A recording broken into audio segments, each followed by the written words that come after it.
আজকে হলো দিদির বৌভাত। আজকে সকাল থেকে আমরা সবাই প্রচুর গল্প করে, হাসি মজা করে অনেকটা সময় কাটিয়েছি। আর তারপর তো আমরা কয়েকটা ট্রানজিশন ভিডিও শুট নিয়ে নিচ্ছিলাম। তারপর রেডি হতে শুরু করে দিয়েছিলাম বৌভাতের অনুষ্ঠানে যাওয়ার জন্য। বিয়ের দিন তো সেজেগুজে স্টাইল মেরে আমি সোয়েটার পরিনি, দিয়ে এত ঠান্ডা লাগিয়েছি যে পরের দিন আমার জ্বর চলে এসেছিল। তাই আজকে আর কোনো রকম রিস্ক নেইনি।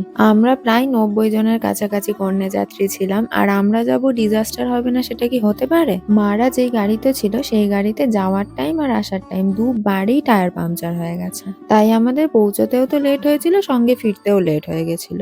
আর গিয়ে নিয়েই তো দিদি আর জিজুর সাথে ছবি তুলে আমরা চলে গেছিলাম স্টার্টার খেতে। দিদি আর জিজু দুজনকেই না সেদিন খুব সুন্দর লাগছিল দেখতে।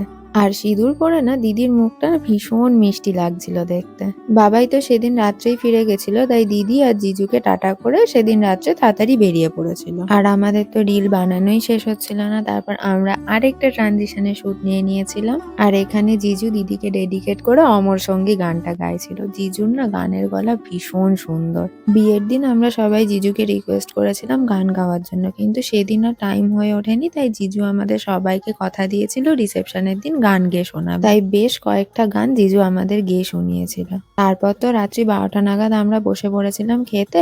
আর খেয়ে নিয়ে শুরু হয়েছিল আমাদের নাচ।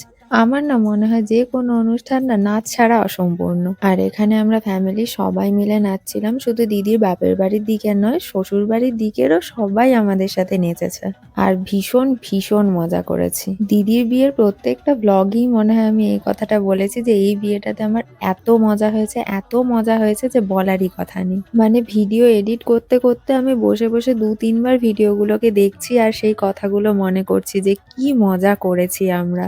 আমি তো এতদিনে যতটি বিয়ে বাড়ি অ্যাটেন্ড করেছি তার মধ্যে এটা বেস্ট বিয়ে বাড়ি ছিল।